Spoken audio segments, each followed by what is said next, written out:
Glória a Deus. Amém, querido. Uma vez você já cumprimentando, pode tomar o seu assento agora.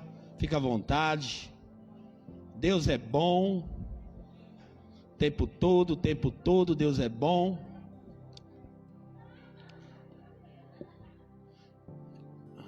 Glória a Deus. Se não cumprimentar, não é domingo, irmão. Parece que falta alguma coisa. Nós estamos estudando esse mês aqui na igreja o livro de Neemias. E aí, Robson, tudo bem? Pai Geile, tudo bem? Estamos estudando esse mês o livro de Neemias. E Neemias é um líder que inspira a nossa vida pela sua forma de liderar. Então você que é empreendedor, você que é líder no segmento do seu trabalho, você que é um empresário, seja quem for no nível de liderança, o livro de Neemias é um excelente livro que você pode se inspirar. Você vai lendo e você vai observando o comportamento dele na liderança, como ele é um líder tão poderoso. Porém, hoje eu não quero conversar com vocês sobre o aspecto da liderança de Neemias, mas eu quero falar uma outra situação aqui no livro que vai chamar muito a nossa atenção no dia de hoje. Abra sua Bíblia comigo, por favor, em Neemias capítulo 8 e versículo 8.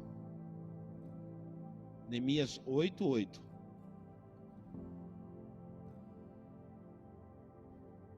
O Vitor pregou aqui domingo passado, até foi nesse mesmo capítulo, mas eu quero trabalhar um pouco mais esse capítulo com vocês.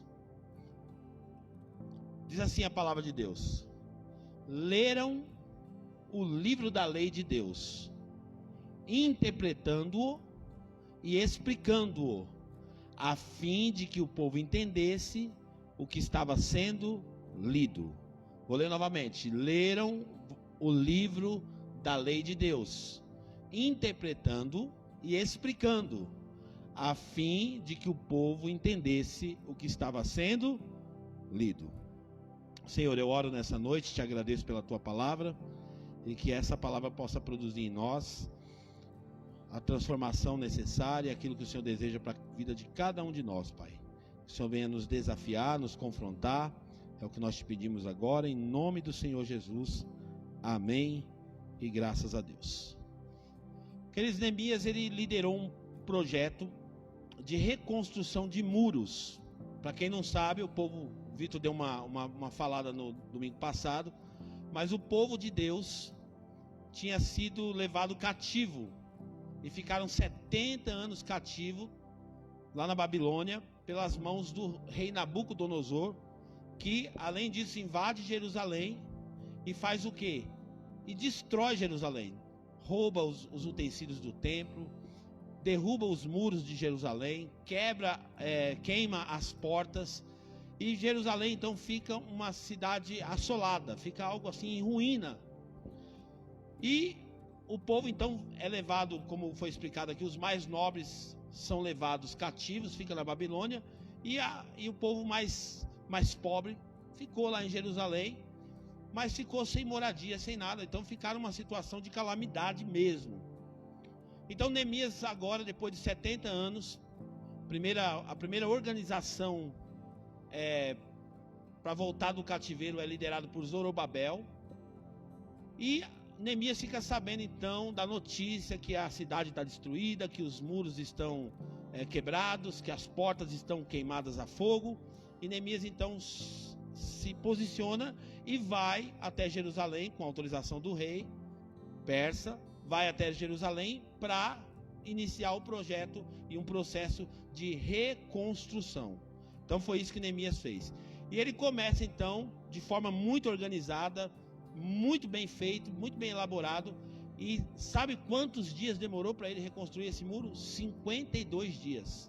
De forma muito organizada, botou todo mundo para trabalhar, gente nobre, gente importante. 52 dias a obra estava pronta. E o que me chama a atenção, já iniciando, é que obra física não é difícil fazer. Por mais que seja desafiador, mas não é difícil fazer. Construir um templo como esse, não é difícil construir. Contrata-se o pedreiro, vai ter um pouco de sacrifício, claro, porque requer dinheiro, requer investimento. Mas a obra física não é difícil fazer. Só que agora Neemias tem um outro desafio diante dele, que é uma reforma espiritual.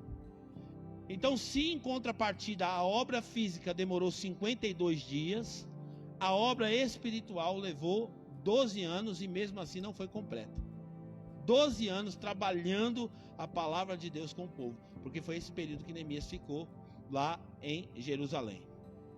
E o texto que eu acabei de ler mostra para nós a preocupação de Neemias, de Esdras, a preocupação com a palavra. Pode projetar de novo esse mesmo texto para mim?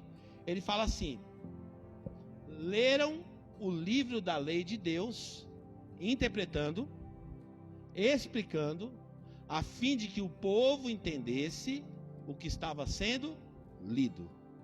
Esse é o principal propósito do culto. Esse é o principal propósito de estudarmos a palavra de Deus. A palavra de Deus precisa cair no nosso coração. Nós precisamos entender a palavra de Deus, porque a partir do momento que você entende é que começa o processo de transformação na sua vida. Então, tem muitas pessoas que participam de movimentos de culto. Eles são viciados em movimentos, em êxtase espiritual, cultos mais pentecostais, onde as pessoas entram em êxtase, onde elas oram alto, onde elas oram em línguas, e aí ela fica toda entusiasmada com aquele ambiente de culto. Não estou criticando esse culto, só estou dizendo que é bom fazer isso. Mas aí depois você pergunta no final para a pessoa: como é que foi o culto? Ela fala: o culto foi uma bênção. Como é que foi o culto hoje? O culto foi poderoso. Olha, o poder de Deus veio no culto, a gente sentiu a presença de Deus. Muito bem, mas o que foi pregado no culto? A pessoa fala: não sei, só sei que estava uma bênção. Porque ela recebeu o êxtase, mas ela não recebeu a revelação da palavra. E a Bíblia diz que se a gente conhece a verdade nos liberta. Então o que vai transformar a minha vida e a sua vida é o conhecimento da palavra, é a exposição da palavra de Deus que transforma a nossa vida. Então a preocupação aqui era que o povo entendesse a palavra, que a palavra se tornasse entendível aos ouvidos daquelas pessoas, que aquelas pessoas pudessem compreender aquilo que estava sendo ensinado. E uma vez compreendendo o que estava sendo ensinado, a palavra de Deus exige de nós uma ação. Quando eu me deparo com a Bíblia, quando eu me deparo com os textos sagrados, aquele texto sagrado, ele salta para a minha vida e ele exige de mim uma ação. Porque se eu apenas ouvir a palavra e não praticar a palavra, conforme diz lá em Tiago, se eu apenas só ouvir a palavra, mas não ser um praticante da palavra, ela não vai produzir o efeito que ela precisa produzir na minha vida. Por isso a importância do culto racional, de você entender o que está sendo pregado, de você compreender a palavra de Deus, para que em seguida você saia de um culto como esse, para praticar a palavra de Deus. Esse é o propósito da pregação bíblica. Continuando ainda, dando o nosso pano de fundo para a mensagem, Neemias 8:13.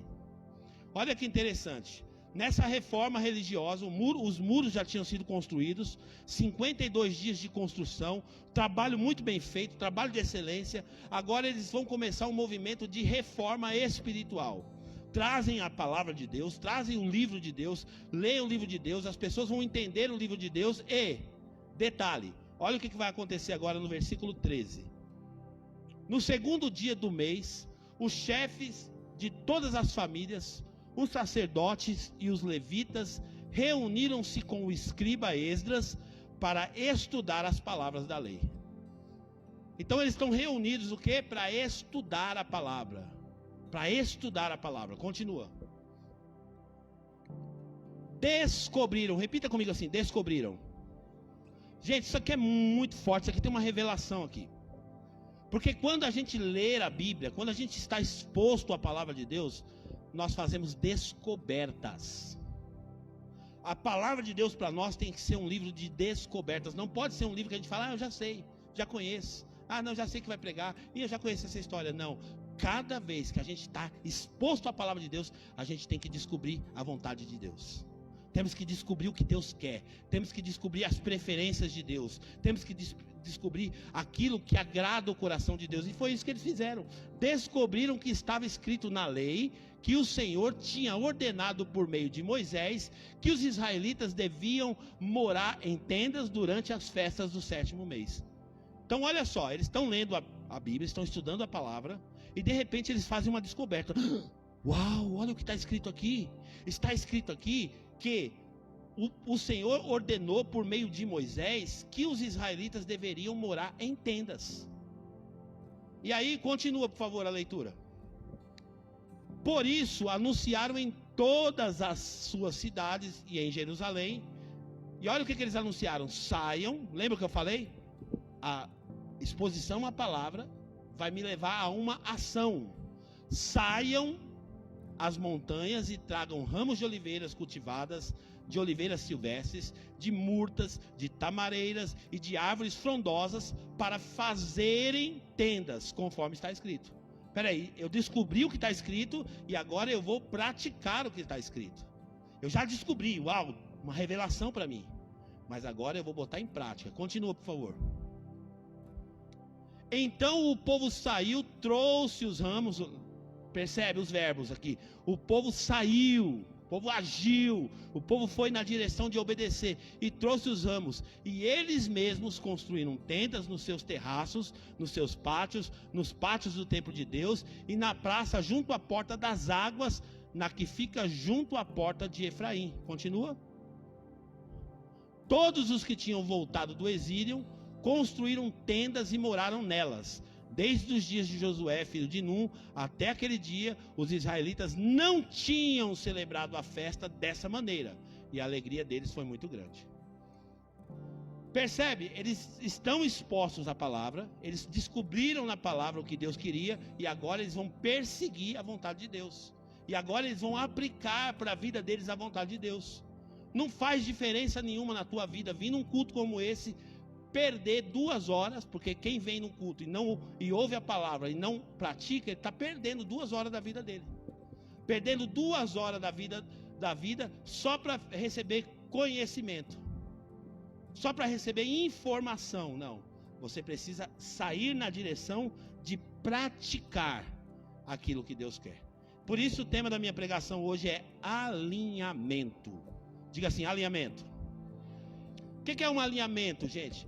É você se colocar na linha, nivelar-se por essa linha da palavra de Deus. Você vai alinhar a sua vida com a palavra de Deus, alinhar a sua vida com a vontade de Deus. Que proveito que tem conhecer a palavra de Deus, mas não praticar a palavra? Nenhum. É apenas uma religião mórbida. Só isso. Agora vamos lá. Ainda dentro da nossa introdução, Neemias capítulo 9, versículo 38. O povo encontrou na palavra de Deus o que Deus queria. Eles descobriram pela palavra a vontade de Deus. Eles agora estão entusiasmados porque eles querem praticar, eles querem obedecer a Deus, eles querem fazer o que Deus quer. Só que eles vão tornar essa decisão mais séria. E eles fazem um acordo entre eles e vão documentar isso, vão fazer um contrato assinado. E dentro desse contrato estava lá todas as cláusulas, o que eles tinham que fazer. Porque eles estão descobrindo coisas na palavra. Eles estão descobrindo o modus operandi de Deus. Eles estão descobrindo como Deus quer que eles conduzam a vida deles. E aí o versículo 38 diz assim, ó: em vista disso tudo, estávamos fazendo um acordo por escrito e assinado por nossos líderes, nossos levitas e nossos sacerdotes. Então eles fizeram um documento, todo mundo assina o documento, confirmando que eles queriam obedecer a Deus e que eles iriam fazer a vontade de Deus, aquilo que Deus queria que eles fizessem. Capítulo 12, versículo 44, eu só estou introduzindo para me chegar na parte da mensagem, tá? 12:44. Depois, se você quiser descobrir mais coisas, você vai ter que ler o livro de Neemias. 13 capítulos, rapidinho você lê. Naquela ocasião, foram designados alguns encarregados dos depósitos, onde se recebiam as contribuições gerais, os primeiros frutos e os dízimos das lavouras que haviam em torno da cidade. Eles deviam trazer para os depósitos as porções exigidas pela lei, para os sacerdotes e os levitas. Então olha só, eles estão fazendo uma reforma religiosa, eles estão agora se adequando, se alinhando com a vontade de Deus, fazendo aquilo que Deus quer. E o povo, olha aqui que interessante, ó, de fato, o povo de Judá estava o quê? Satisfeito. O povo começou a ficar satisfeito com a liderança desses homens de Deus. Eles começaram a ficar satisfeitos, por quê? Porque aqueles homens estavam ensinando a palavra, estavam ensinando as pessoas a alinhar-se com a vontade de Deus. Então, todos estavam satisfeitos com os sacerdotes, com os levitas que ministravam no templo. Por quê? Porque havia uma provocação por parte da liderança, provocando as pessoas a mudar de vida, provocando as pessoas a se alinhar com a palavra de Deus, a se alinhar com o propósito de Deus. E isso, o povo começa a ficar contente. Versículo 45. Pode continuar para mim, por favor, isso. Eles celebraram o culto ao seu Deus e o ritual de purificação, dos quais também participavam os cantores e os porteiros, de acordo com as ordens de Davi e de seu filho Salomão. Então você percebe aqui que o texto está culminando para esse alinhamento. Estava todo mundo fazendo de forma errada, mas aqui eles estão alinhando-se à vontade de Deus. Continua. Pois muito tempo antes, nos dias de Davi e de Asaf, havia dirigentes dos cantores que dirigiam os cânticos de louvor e de graças a Deus. Então olha só o que eles estão fazendo, um resgate. Porque muito tempo antes era assim que o culto era feito. E agora estão resgatando esses valores, estão resgatando essa forma de cultuar a Deus e trazendo de volta. Versículo 47.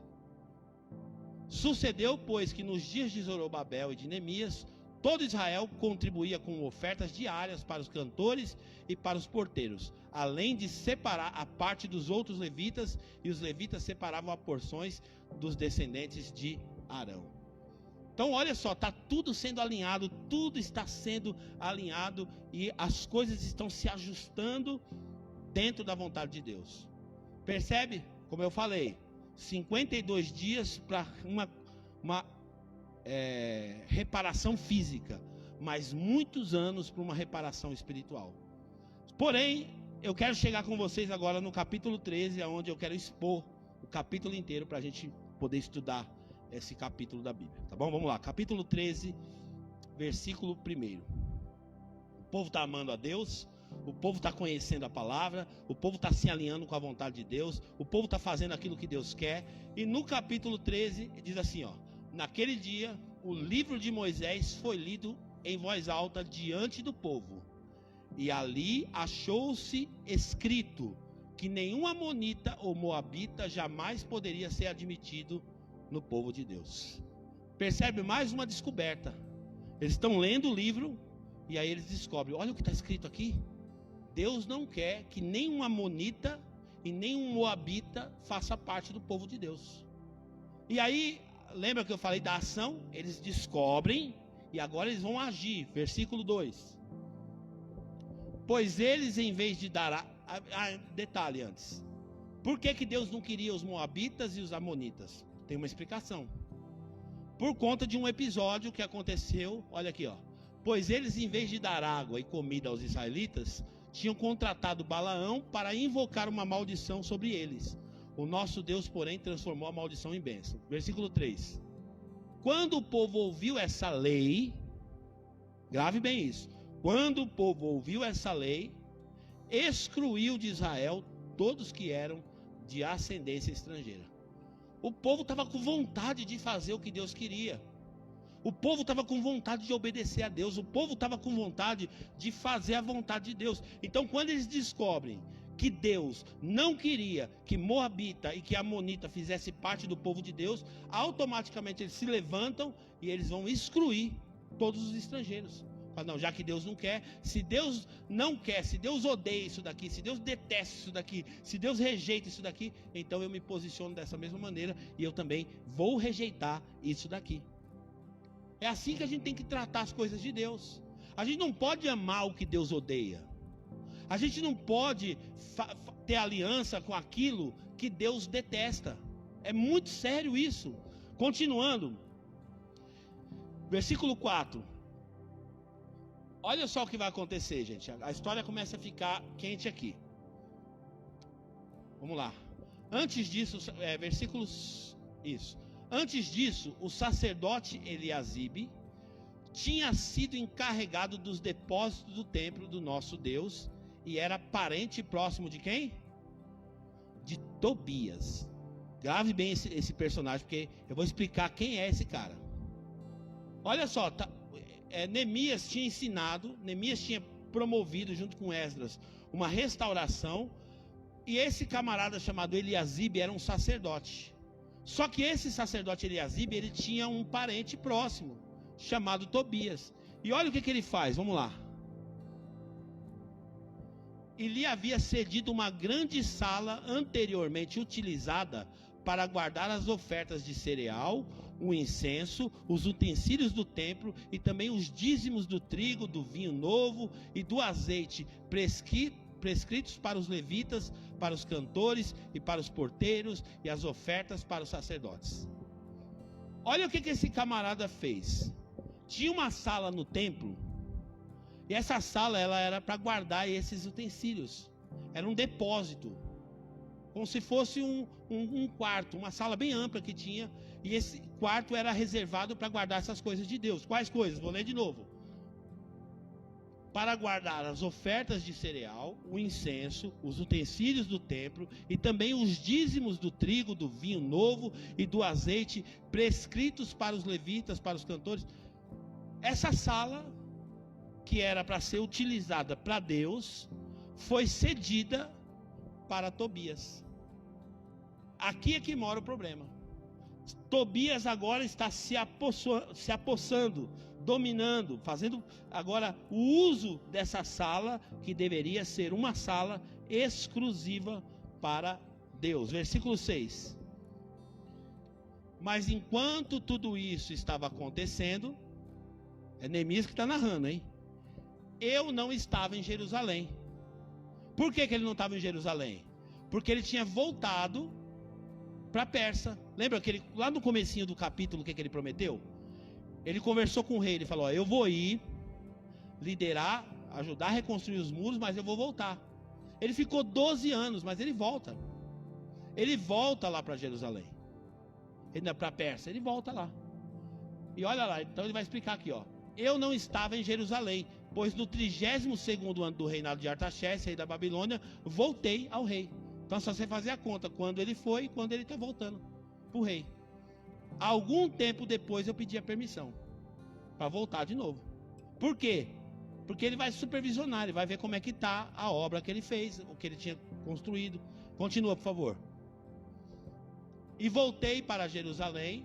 Aqui eu soube do mal que Eliasibe fizera ao ceder uma sala para Tobias nos pátios do templo de Deus.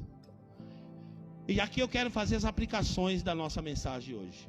O alinhamento que Neemias precisou fazer, esse realinhamento com a vontade de Deus. Porque quando ele volta da Pérsia para ver como que estava o povo, ele começa a ver que o povo estava se desalinhando da vontade de Deus.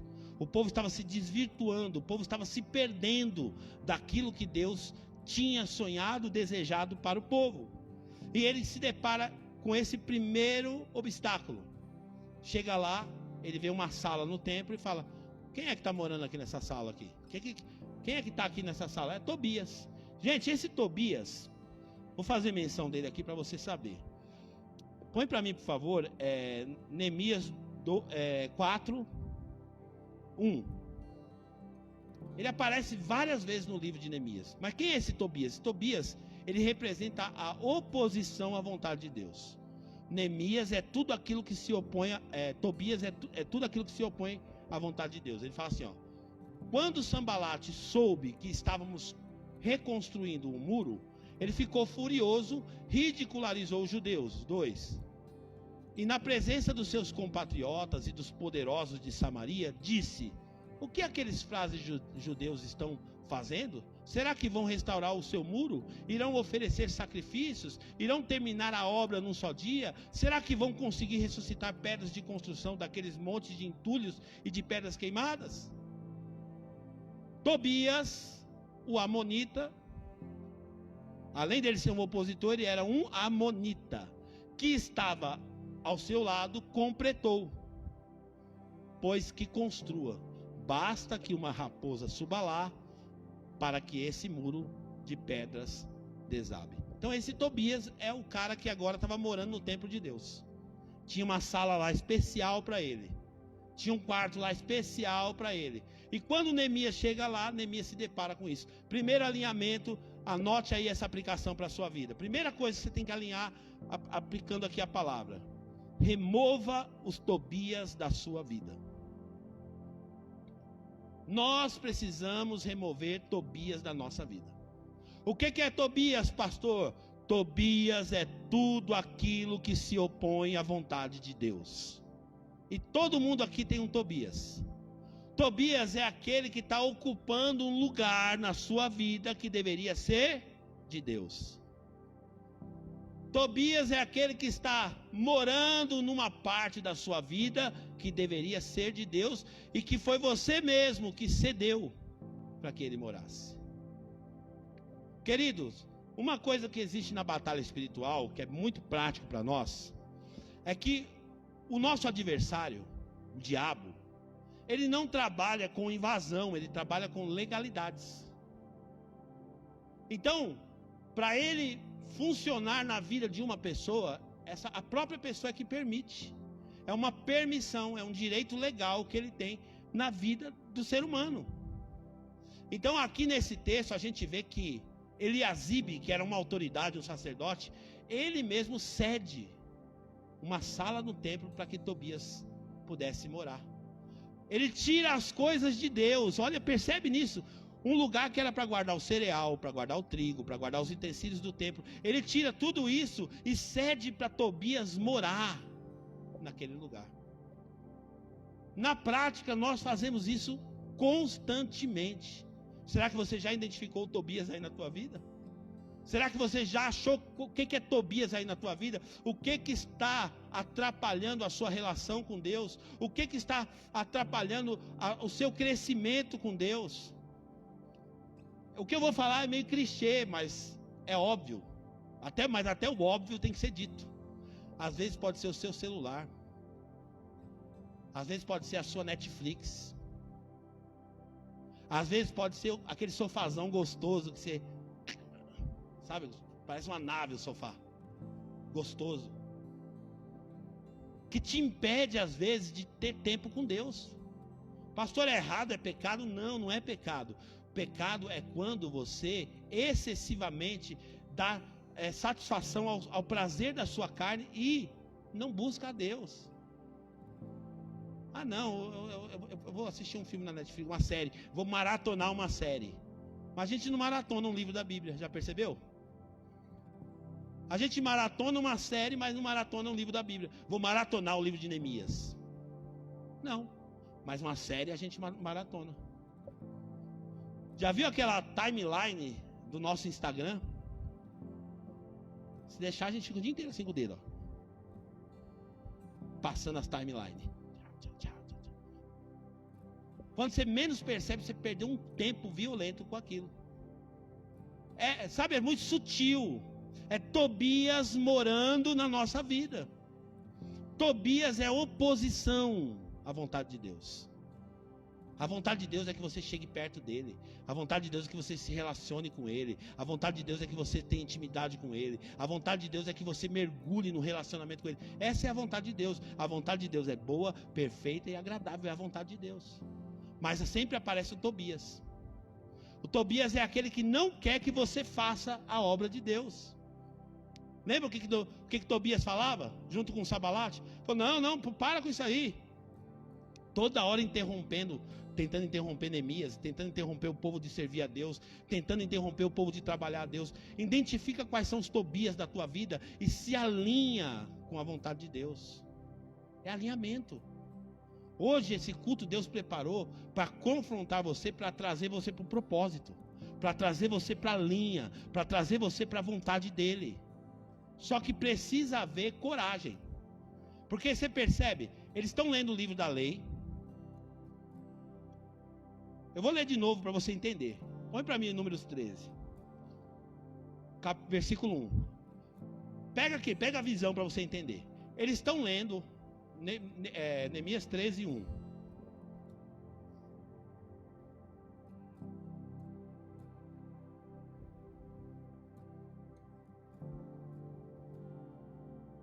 Naquele dia o livro de Moisés foi lido em alta voz diante do povo e ali achou escrito. Eles acharam, opa, olha o que está escrito aqui. Eles estão descobrindo vontade de Deus. Qual que era a vontade de Deus que eles encontram aqui? Que nenhum amonita e moabita jamais poderia ser admitido no povo de Deus. Tobias era o quê? Tobias era o quê? A amonita. Eles estão descobrindo.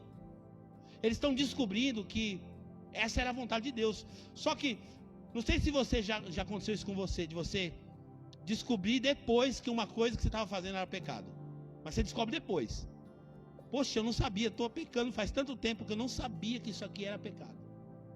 É isso que eles estão fazendo, porque olha o versículo 2. Vai para o 3. Quando o povo ouviu essa lei, ele excluiu de Israel todos que eram de ascendência estrangeira. Só que, olha aí, vai para o 4. Antes disso, antes do quê? Antes de ler, antes de descobrir. O sacerdote Eliasibe, ele tinha sido encarregado dos depósitos do templo do nosso Deus e era parente próximo de Tobias. Ele descobre isso, mas ele já tinha feito. E aí, agora a dificuldade de romper é grande. Romper com aquilo que você já permitiu tem que ter muita coragem.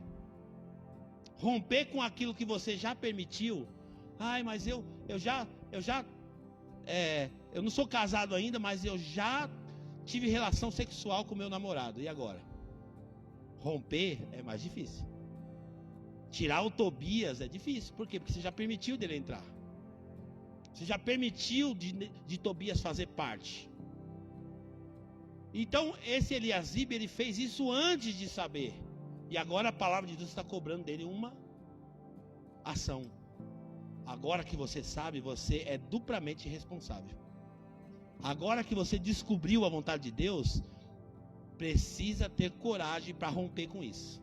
Precisa ter coragem para se posicionar dessa forma. Você precisa ter coragem, Tobias, ou Neemias. Você precisa ter coragem.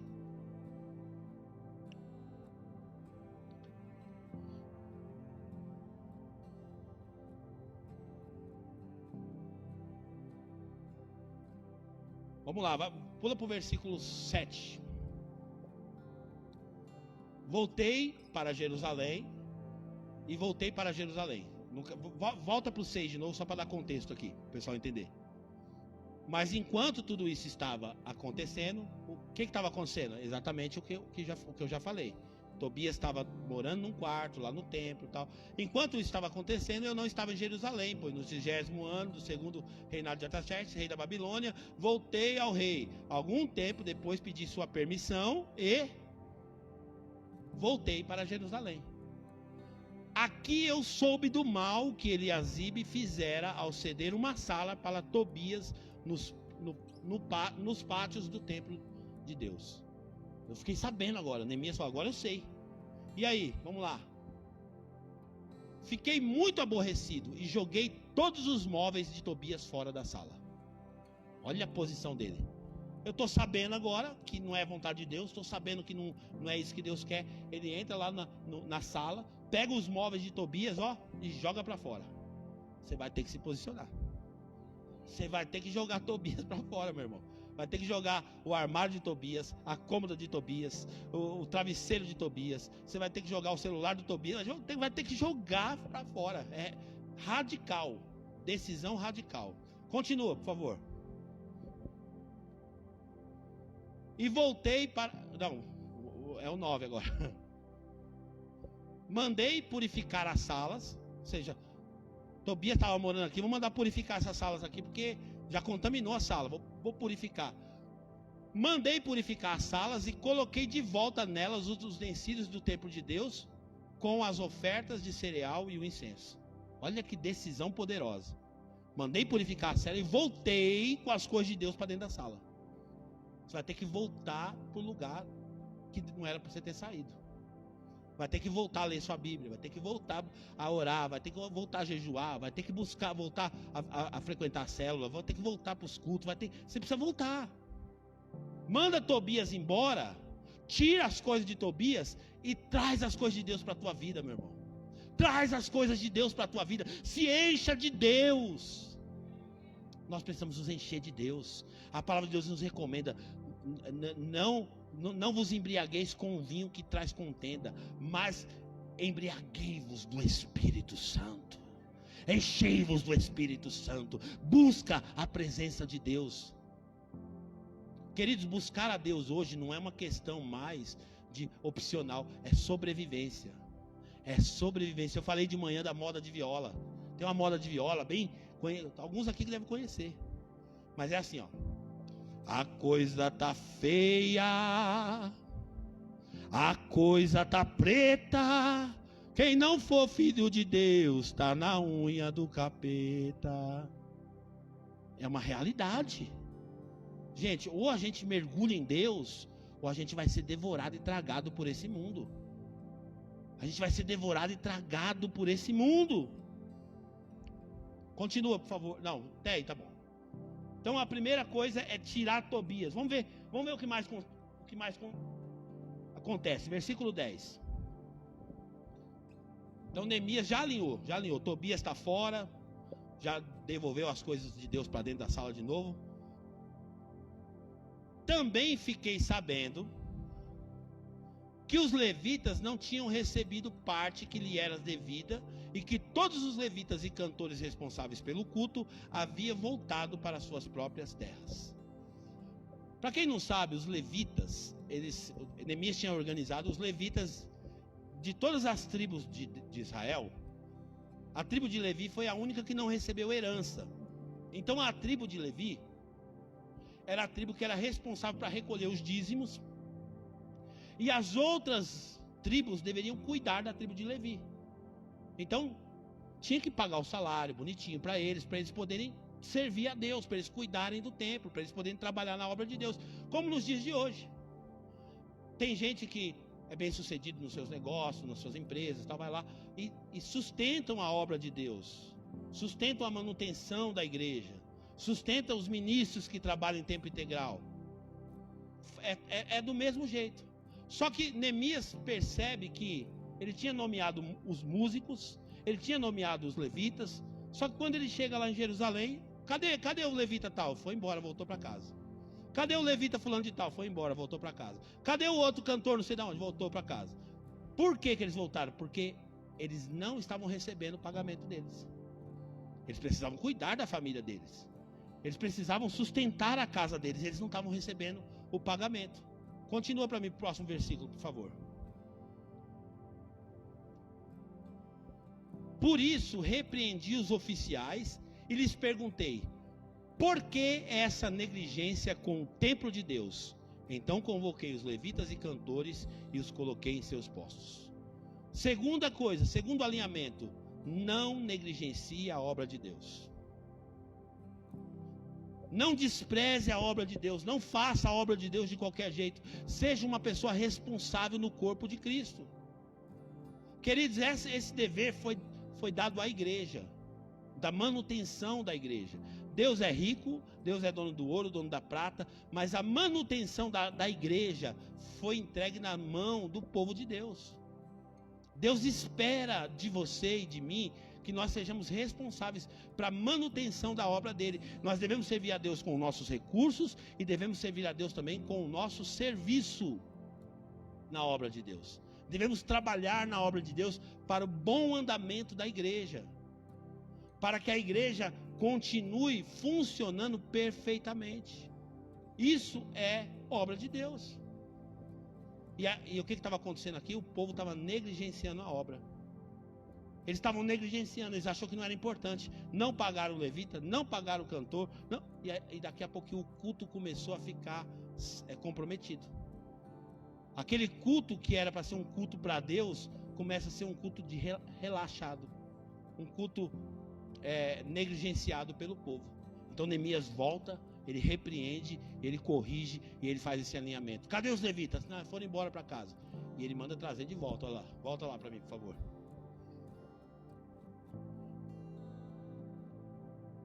Não, volta o versículo, isso. Por isso repreendi os oficiais e lhes perguntei: por que essa negligência com o templo de Deus? Então convoquei os levitas e cantores e os coloquei em seus postos. Alinhou de novo. Não, tá fora, vamos trazer, vamos levar a sério. Vamos levar a obra de Deus a sério. Vamos levar o trabalho de Deus a sério. Vamos levar as coisas de Deus a sério. Não podemos negligenciar. Se você ler o livro de Ageu, que está dentro do mesmo contexto do retorno do cativeiro, o que está acontecendo? O povo volta do cativeiro e cada um começa a se preocupar mais com as suas coisas, com os seus interesses. Começa a se preocupar com a casa, começa a se preocupar com o acabamento da casa. E a obra de Deus, esquecida. E aí o profeta Ageu se levanta e repreende e fala: é tempo de vocês se preocuparem com a casa de vocês enquanto a minha casa fica deserta? Então Deus, Ele quer do seu povo que nós tenhamos reverência, respeito com o culto, sabe? Não podemos negligenciar a obra de Deus. Não podemos fazer a obra de Deus de qualquer maneira. Precisamos resgatar esses valores. É alinhamento. Como que a gente trata a obra de Deus? Versículo 12. Dentro do alinhamento, e todo o povo de Judá trouxe os dízimos do trigo, do vinho novo e do azeite aos depósitos. Continua. Coloquei o sacerdote Selemias, o escriba de Zadok e um levita chamado Pedaías como encarregado dos depósitos. E fiz Anã, filho de Zacur, neto de Matanias, assistente deles, porque esses homens eram de confiança. Deixa eu te fazer uma pergunta. Deus pode confiar em você? Em relação à obra dele? Deus pode confiar que você não vai furar? Que você não vai furar com as suas ofertas, que você não vai furar com a sua escala, que você não vai furar com o seu serviço, que você não vai furar com o que você se propôs a fazer? Neemias tem que fazer uma reforma e trocar as pessoas, porque os que estavam tomando conta não eram de confiança. Ele põe pessoas de confiança e ficaram responsáveis pela distribuição de suprimento aos seus colegas. Falou: a partir de agora vocês tomam conta disso aqui e não deixa mais faltar para os levitas. Não deixa mais faltar para os cantores. Cuida deles aqui para que a obra de Deus não pare, para que a obra de Deus continue.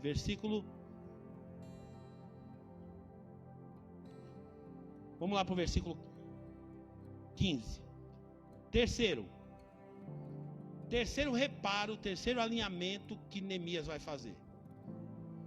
Naqueles dias, vi que em Judá alguns pisavam uvas nos tanques de prensá-las no sábado, e ajuntavam trigo e carregavam em jumentos, junto com vinho, uvas, figos e todo tipo de carga. Tudo isso era trazido para Jerusalém em pleno sábado. Então os adverti que não vendesse alimento nesse dia. O sábado, para o judeu, até hoje, é um dia que deve ser lembrado, que deve ser preservado, que deve ser guardado, por conta daquilo que aconteceu lá no livro de Êxodo, a libertação do povo. E Deus instituiu o sábado para os judeus. Então aqui nós estamos falando de um contexto de judeus. Então os judeus, eles tinham que respeitar o dia do sábado. A aplicação para nós fala de um valor. O sábado era um valor importante. E o que estava acontecendo aqui? Em vez de eles estarem guardando o sábado, eles começaram a trabalhar no sábado, eles começaram a fazer tarefas no sábado, eles começaram a se ocupar com coisas no sábado. Continua para nós, por favor, a nossa leitura. Havia alguns da cidade de Tiro que moravam em Jerusalém e traziam peixes de toda espécie de mercadoria e as vendiam em Jerusalém no sábado para o povo de Judá. Olha que ele está incomodado com que o povo está desobedecendo o sábado. Continua. Pode continuar. Diante disso, repreendi os nobres de Judá e disse-lhes: que mal é esse que vocês estão fazendo, profanando o dia do sábado? Não, vocês estão Vocês não estão respeitando esse valor que é importante. Vocês estão desonrando um valor tão importante. O que isso se aplica para a minha vida e para a sua vida, querido? Tem valores na palavra de Deus, na nossa vida, que não podem ser negociáveis. Hoje nós vivemos um tempo onde existe uma relativização da verdade. Estão relativizando a palavra, estão relativizando os valores. Eu falei aqui hoje pela manhã no nosso culto, dizendo que hoje práticas que os cristãos estão fazendo e tendo como normal um rapaz namorando com a moça e tendo relação sexual antes do casamento com consentimento dos pais. O namorado ou a namorada dorme na casa, no quarto com o filho, e o pai permite e acha que está normal. São valores que estão sendo relativizados. Queridos, deixa eu deixar bem claro uma coisa para você. Existem coisas na vida do crente que o crente não pode fazer mesmo. Não tem a ver com a igreja, não tem a ver com a proibição da igreja. Nada a ver. Tem a ver com a palavra de Deus. São valores que não podem ser negociados. Tem coisas na palavra de Deus que não devem ser negociados. É um valor importante. Para os judeus aqui, o sábado era esse valor. E nós, como cristãos, temos valores que nós não devemos brincar. A verdade, por exemplo, para nós é um valor importante. João 8,44 diz que o pai da mentira é Satanás. Então, a verdade para nós cristãos é um valor importante. Importantíssimo. E a gente vai negociar esses valores? Vamos negociar aquilo que não deveria ser negociado. Então Neemias está sendo firme, ele está sendo duro, ele está sendo incisivo com essas questões. Ele continua dizendo, vamos continuar a nossa leitura, vai lá. Por acaso os seus antepassados não fizeram o mesmo? Está lembrando do histórico, porque tinha histórico. Lá atrás os nossos antepassados fizeram a mesma coisa, eles negligenciaram. Eles não respeitaram esses valores importantes. E eles fizeram a mesma coisa, levando o nosso Deus a trazer toda essa desgraça sobre nós e sobre essa cidade. Pois agora, profanando o sábado, vocês provocam mais a ira contra Israel. Porque quando eu quebro princípios de Deus, eu atraio a ira de Deus. Nós não podemos pensar que Jesus, como o Vitor falou aqui no domingo passado, que Jesus é um ursinho carinhoso. Não, Deus também se ira. Olha o que diz a Bíblia sobre o que traz a ira de Deus. Põe para mim, por favor, Colossenses 3,5. Novo Testamento, Colossenses 3,5. Olha o que traz a ira de Deus. Para mim e para você que é cristão, perceba isso aqui. Assim façam morrer tudo o que pertence à natureza terrena de vocês: imoralidade sexual, impureza, paixão, desejos maus e ganância, que é a idolatria. Continua. É por causa dessas coisas que vem a ira de Deus sobre os que vivem na desobediência. Então a ira de Deus vem por causa dessas coisas. E Neemias está tratando exatamente isso. Olha, vocês estão percebendo que isso está trazendo a ira de Deus. O fato de nós estarmos negociando os valores do sábado, que é importante para nós, traz a ira de Deus. Continua esse texto. As quais vocês praticaram no passado, quando costumavam viver nelas. Mas agora abandonem todas essas coisas: ira, indignação, maldade, maledicência, linguagem indecente no falar.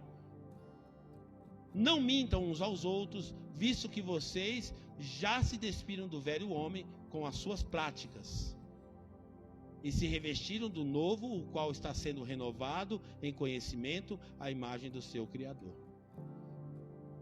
São as coisas que traz a ira de Deus. E no caso dessa quebra de princípio, negociando os valores, isso aqui estava trazendo a ira de Deus. Vamos lá para o versículo 19 de Neemias. Neemias 13:19. Eu estou expondo versículo por versículo para você entender a história. Olha que interessante. Quando as sombras da tarde cobriram as portas de Jerusalém, na véspera do sábado, ordenei que fossem fechadas e só fossem abertas depois que o sábado tivesse terminado. Neemias está sendo bem radical aqui. Falou, fecha as portas aqui, por quê? Porque vai chegar a hora do sábado aqui, não é para ter negócio no sábado, não é para ter comércio no sábado, não é para a gente pôr a mão em nada no sábado. O sábado é dedicado para Deus. Que fosse aberta, coloquei alguns dos meus homens de confiança junto às portas para que nenhum carregamento pudesse ser introduzido no dia de sábado. O que estava acontecendo? O povo estava negociando no sábado e pensando nisso aqui, ó, negociando os valores de Deus por causa disso. E não é diferente nos dias de hoje. Tem gente que tem preço, sabia? Tem pessoas que têm preço. Ele até respeita os valores de Deus, desde que não pague alguma coisa para ele. Se pagar alguma coisa, ele muda. Se rolar um dinheiro, ele muda. Eu não minto, mas e se for para não perder esse emprego que ganha bem? Aí é outra história, né? Não posso perder esse emprego. Esse emprego aqui, afinal, estou ganhando tão bem aqui, se precisar mentir, eu minto. Então eu começo a negociar os meus valores. E tinha carregamento de mercadoria chegando. Neemias está sendo muito firme aqui. Continua, por favor. Uma ou duas vezes os comerciantes e vendedores de todo tipo de mercadoria passaram a noite do lado de fora de Jerusalém. Os caminhões estão tudo encostado lá do lado de fora, lá querendo entrar para Jerusalém. Mas Neemias trancou a porta, falando, aqui não vai entrar não. E aí Neemias então, percebendo que tinha esse comportamento, o pessoal tentando entrar para vender mercadoria em Jerusalém, ele vai lá fora falar com os caras, vamos lá. Mas eu os adverti dizendo, por que vocês passam a noite junto ao muro? Se fizerem isso de novo, mandarei prendê-los. Depois disso, não vieram mais no sábado. Neemias estava decidido a não negociar os valores. Deus vai cuidar da gente. Deus vai cuidar da gente. Não precisa a gente vender os nossos valores. Não precisa a gente brincar com os valores que Deus tem para a nossa vida. Versículo 22. Então ordenei aos levitas que se purificassem e fossem vigiar as portas, a fim de que no dia de sábado fosse respeitado como sagrado. Lembra-te de mim também por isso, ó meu Deus, e tenha misericórdia de mim conforme o teu grande amor. Não, o dia de sábado tem que ser respeitado. Os valores de Deus precisam ser respeitados. Não brinque com os valores de Deus. Não negocie os valores de Deus. Lembra o nosso começo da mensagem? Quando eu me deparo com as verdades de Deus, quando eu me deparo com a exposição da palavra, essa palavra provoca em mim uma mudança. Essa palavra provoca em mim uma transformação. E agora, a partir de agora, eu vou agir de acordo com aquilo que eu estou aprendendo, com a palavra de Deus. E por fim, Neemias capítulo 13, versículo 23. Neemias vai fazer uma nova descoberta. Além disso, naqueles dias, vi alguns judeus que se haviam casado com mulheres de Asdod, de Amon e de Moabe. Olha o que mais, olha outro problema que ele encontra. Ele percebeu que os judeus estavam casando-se ou casaram-se com as mulheres estrangeiras, que não deveria. Então, isso ia penetrar na cultura do povo de Deus. Olha o perigo. Essa mistura ia penetrar na cultura do povo de Deus, ia contaminar a cultura. Tanto é que o versículo 24 vai dizer para nós o quê? Olha o resultado. Um ímpio casando com um crente vai gerar filhos. A metade dos seus filhos falavam a língua de Asdod, ou a língua de um dos outros povos, e não sabiam falar a língua de Judá. Olha que forte isso. Essa mistura contamina a linguagem. Deixa eu fazer uma pergunta para você. Às vezes nós temos uma responsabilidade tão grande. Qual é a linguagem que está sendo introduzida na sua família? Qual é a linguagem dos seus filhos? Quem está discipulando seus filhos é você ou é o youtuber famoso? Quem é que está discipulando os seus filhos? É você ou é os jogadores de futebol famosos? Às vezes é uma vergonha, os nossos filhos sabem a escalação de um time de futebol inteiro, mas se você perguntar um versículo da Bíblia, eles não sabem. Por quê? Por conta dessa contaminação. Eu não estou dizendo que futebol é pecado, eu não estou querendo colocar o crente dentro de uma caixa e dizer para ele, não, que não pode, não pode. Mas você precisa ter essa revelação. Ele está dizendo assim que estava nascendo filhos, e esses filhos não sabiam falar a linguagem do povo de Deus. Você sabia que o povo de Deus tem uma linguagem? O povo de Deus tem uma linguagem. Nós temos uma linguagem própria do povo de Deus. Essa linguagem está carregada de valores. Essa linguagem está carregada de princípios. O povo de Deus precisa ser reconhecido pela sua fala também. Não adianta querer que as pessoas reconheçam a gente só pelo nosso estereótipo. Não, a gente precisa verbalizar os nossos posicionamentos. Como que o cristão pensa? O que é importante para o cristão? Casamento é importante. Nós somos pró-família. Nós somos pró-vida. Nós somos contra as drogas. Tudo coisas que é a nossa bandeira. Coisas que vão destruindo as pessoas. O cristão tem que se posicionar. É a linguagem do crente. É a linguagem do cristão. Mas aqui não. Aqui ele está dizendo que estava nascendo filhos que não sabiam falar a linguagem do povo de Judá. Não sabiam pronunciar a linguagem do povo de Deus. Não adianta que eles virem na igreja. Alguém disse um dia assim, você ir até um McDonald's não faz de você um hambúrguer. Assim como você vir até a igreja não faz de você um crente. Não faz. Por quê? Porque o que vai fazer de mim e de você um crente genuíno é a aplicação da palavra. É praticar a palavra. É sair para viver a palavra. É para deixar que o mundo leia a nossa vida. Porque nós somos o livro de Deus. Uma carta exposta a esse mundo. E nós temos valores. Nós temos princípios. Nós temos uma bandeira. Que não tem nada a ver com política, não tem nada a ver com partido político, tem a ver com a bandeira do cristianismo. Mas se a gente não verbalizar, nós temos aqui o nosso projeto Talmidim, e aí uma vez nós estávamos ensinando, aqui no projeto, ensinando as crianças, e aí eu perguntei para a criança normal, perguntei dentro dos valores, você acha que é correto uma mulher casar com outra mulher? Um homem casar com outro homem? Aí a criancinha falou assim: depende, se eles se gostarem. Essa não é a fala do povo de Deus. Não tem que ter ódio, nós não temos que ser homofóbicos, nada disso. Mas nós precisamos saber o que a gente acredita. O que é importante para nós, é um valor que não pode ser relativizado nem negociado. É sério isso. Continuando, por favor. Eu os repreendi e invoquei maldições sobre eles. Neemias aqui pegou pesado. Essa reação de Neemias aqui é forte. Repreendeu, invocou maldição sobre eles, bati em alguns deles e arranquei os seus cabelos. Violento o homem. Você vê que se fosse nos dias de hoje ia dar cadeia para ele. Mas olha, a raiva era tão grande que ele falou: não, tá errado os negócios, tá errado. Ele ficou tão indignado, ele bateu. Não estou dizendo que está certo bater, não estou aqui fazendo essa defesa, mas eu estou querendo destacar a indignação de Neemias. Eu bati, arranquei os cabelos, fiz com que eles jurassem em nome de Deus e disse-lhes: não consintam mais em dar suas filhas em casamento aos filhos deles, nem haja casamento das filhas deles com seus filhos ou com vocês, porque não combina. Quarto e último que eu já falei: jugo desigual.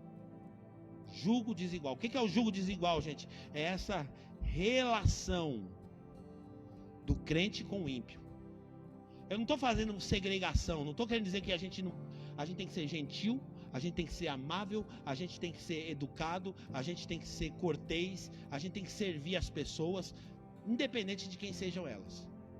A gente não vai formar um gueto gospel aqui que se tiver uma pessoa precisando, seja de qual religião for, a gente está aqui para servir.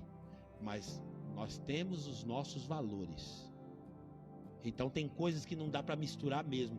Crente não pode misturar algumas coisas. Não pode. Por quê? Por que eu não faço tal coisa? Porque lá na minha igreja não permite. Está errado. Se você está fazendo porque na tua igreja não permite, pode fazer.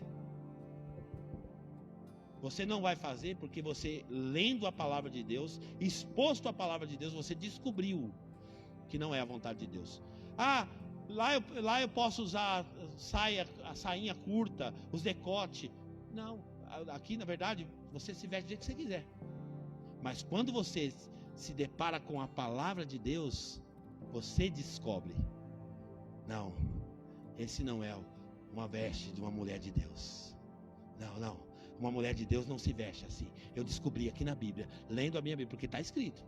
Se você descobrir a palavra de Deus, se você se expor a conhecer a palavra de Deus, você vai descobrir cada coisa linda para agradar a Deus. Aí você vai olhar na Bíblia e fala assim: não, eu não me visto assim, não é porque a minha igreja não permite, não é porque o pastor da minha igreja falou, não é porque a pastora vai pegar no meu pé. Eu não me visto desse jeito, porque eu descobri que as mulheres de Deus, elas se vestem diferente. Eu descobri que as mulheres de Deus se comportam diferente. Eu descobri que os homens de Deus se comportam diferente. Eu descobri que as crianças de Deus têm um comportamento diferente. Mas tudo isso é a revelação da palavra de Deus, saltando da Bíblia para dentro de nós. É a vida de Deus saltando aqui das letras e transformando a nossa vida e a nossa história.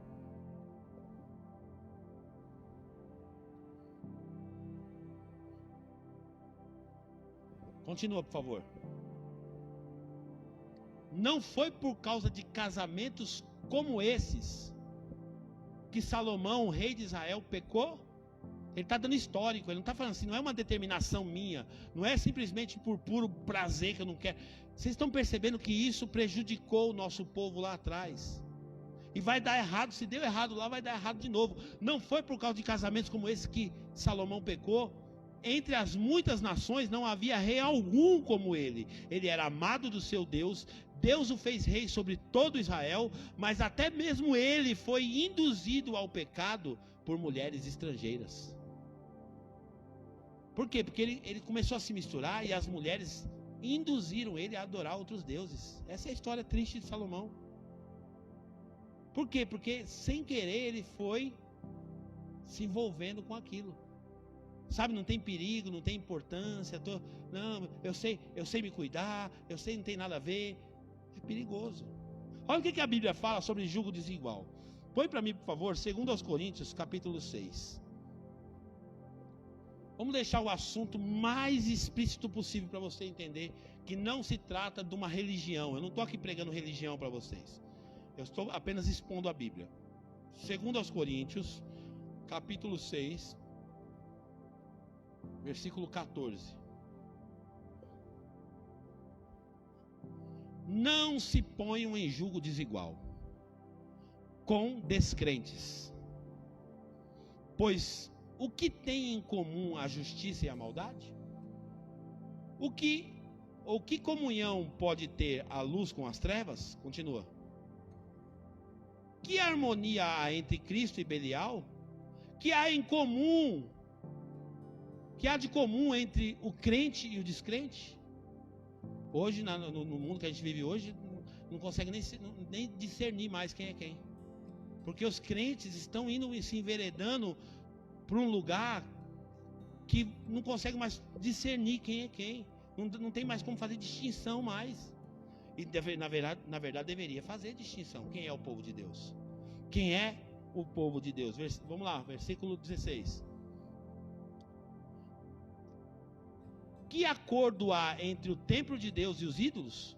Pois somos santuário do Deus vivo. Como disse Deus, habitarei com eles e entre eles andarei, e serei o seu Deus, e eles serão o meu povo. Continua. Portanto, saiam do meio deles. Saiam do meio deles. Olha a ordem de Deus. Saiam do meio deles e separem-se. O povo de Deus é um povo separado para Deus. Povo adquirido, nação santa, sacerdócio real. É o povo de Deus, separado para Deus.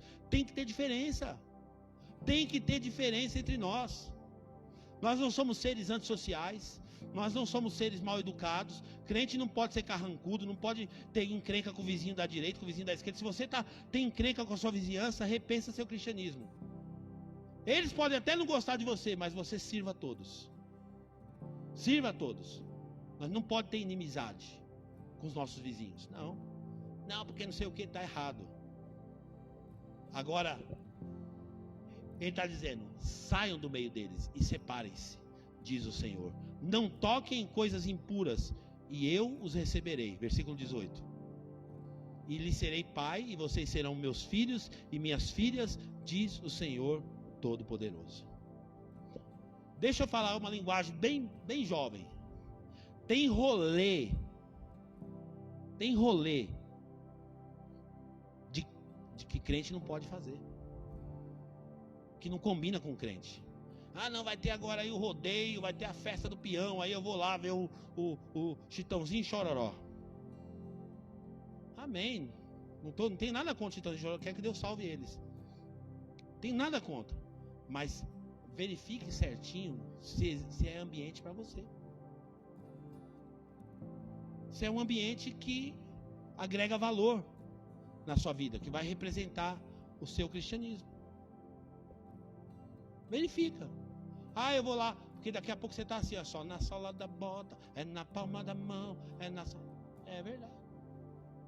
Gente, eu não estou demonizando. Grave bem isso. Não me tenha por ignorante. Nossa, o pastor é um cara ignorante. Não. Eu estou apenas tentando elucidar para nós. Tem rolê que não combina com a gente. E nós precisamos ser diferença nessa terra. A gente precisa pisar diferente, a gente precisa falar diferente, a gente precisa se comportar diferente, a gente precisa andar diferente. É o nosso estilo de vida. Cristianismo não é religião, cristianismo é estilo de vida. Cristianismo não é religião, cristianismo é estilo de vida.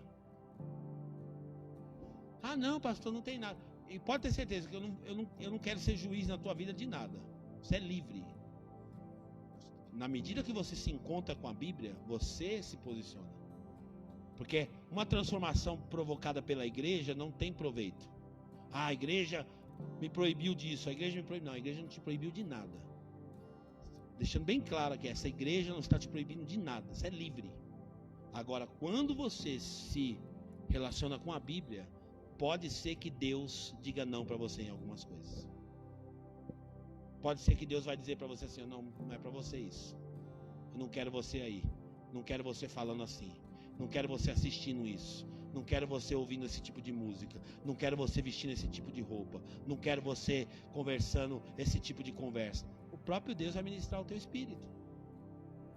E a coisa mais linda que tem é quando nós somos ministrados pela palavra de Deus. Não é homem, não é religião, não é imposição de religião em nós. Não, é a palavra de Deus produzindo em nós a mudança e a transformação necessária. O jugo desigual, ele é perigoso. Neemias 13, 28. Olha o comportamento. Neemias está fazendo um alinhamento, ele está alinhando. Um dos filhos de Joiada, filho do sumo sacerdote Eliasibe, era genro de Sambalate. Olha só, era meio parente os caras. Sambalate era outro personagem que era oposição ao povo de Deus. O Oronita, eu o expulsei para longe de mim. Radical. Tem coisas que você vai precisar expulsar para longe de você.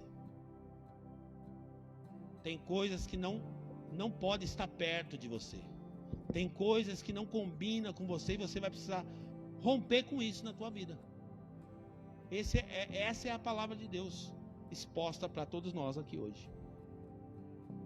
E o versículo 29: não te esqueça deles, ó Deus, pois profanaram o ofício sacerdotal e a aliança do sacerdote e dos levitas. Ou seja, não tem relacionamento. Não posso ter relacionamento. Não combina comigo. Esse rolê não é para mim. Essa comunhão não é comigo. Não dá certo. Vamos ficar de pé nessa noite.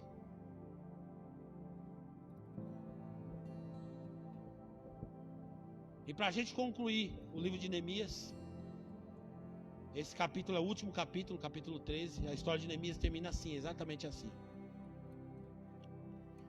Versículo 30. Neemias alinha tudo, Neemias organiza tudo.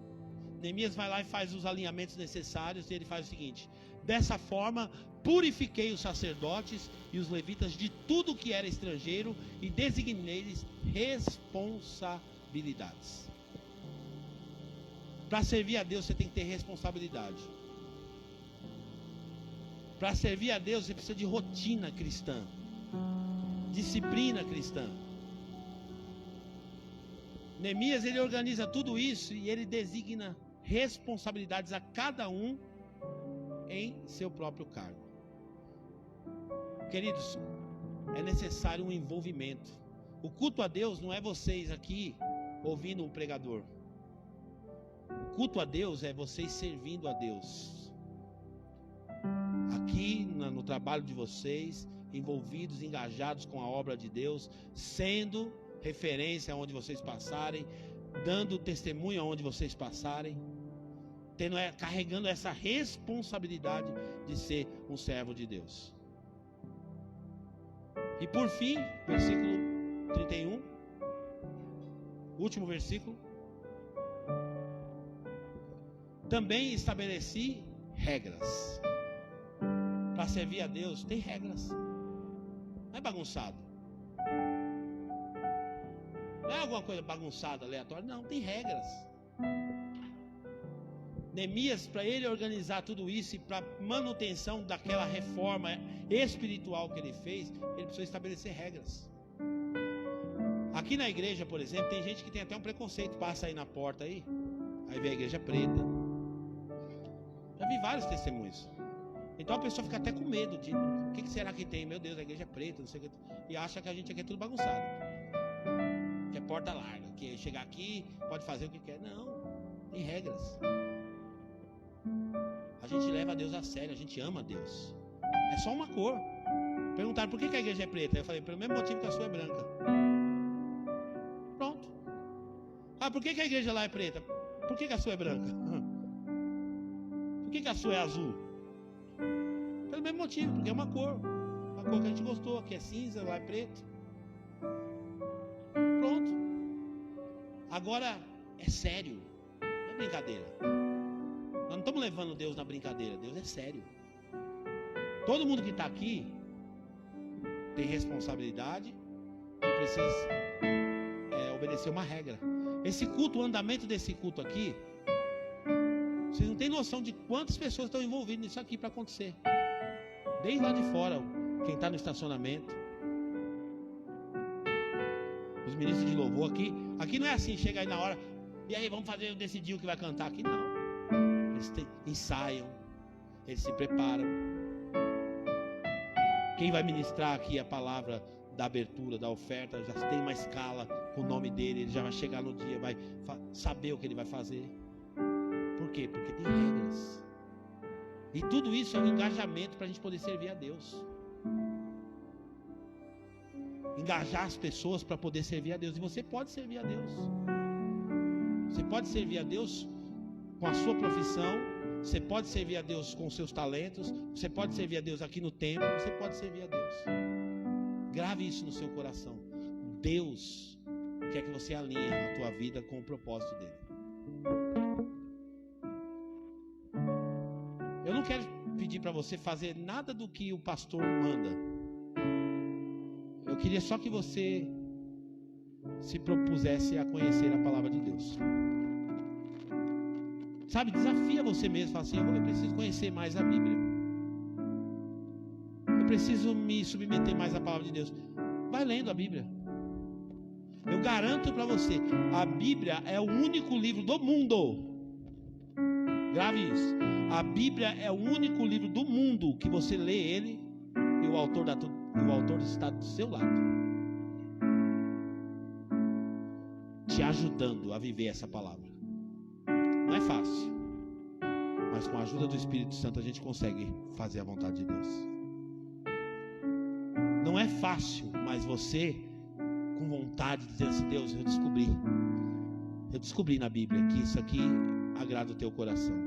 Eu descobri nessa palavra que isso aqui é bom para a minha vida, que é o plano de Deus para a minha vida, é a vontade de Deus para mim. Eu descobri e eu quero viver essa palavra. Eu quero fazer uma oração com você nessa noite. uma oração de alinhamento. Você vai alinhar a tua vida com a palavra de Deus. E você vai ser honesto hoje para fazer uma avaliação, porque a ceia, que é o nosso culto de hoje, é o culto para isso. A ceia é o culto do autoexame, não é isso que a Bíblia fala? Examine-se o homem a si mesmo. Então hoje você vai olhar para a sua vida e vai dizer assim para Deus: Deus sabe quem você é. Não está cobrando perfeição de você, mas você precisa ser humilde para dizer para Ele hoje: Deus, essa área da minha vida que está desalinhada com a Tua palavra, mas eu quero que o Senhor me ajude, porque eu quero alinhar. E eu vou sair do culto aqui dessa noite com uma decisão. Eu saio desse culto hoje com um entendimento, porque eu entendi a palavra. Eu saio daqui hoje para formatar áreas da minha vida. Eu saio daqui hoje para alinhar a minha vida com a Tua vontade. Só saber o que tem que fazer e não fazer não muda nada. Ah, eu sei que tem que perdoar, mas não perdoa. Eu sei que tem que amar, mas não ama. Eu sei que tem que casar, mas ainda estou amaziado. Eu sei que tem que largar o vício, mas ainda estou... Não muda nada. A palavra de Deus exige de você ação. Hoje, toma uma decisão, arranca tudo que é de Tobias da tua vida. Entra nesse quarto aí da tua vida. Tem que ter coragem. Mas entra aí e rompe com isso. Em nome de Jesus. Vamos orar? Vamos falar com o Senhor? Senhor, nessa noite, Pai, nós queremos te agradecer, Deus, porque o Senhor é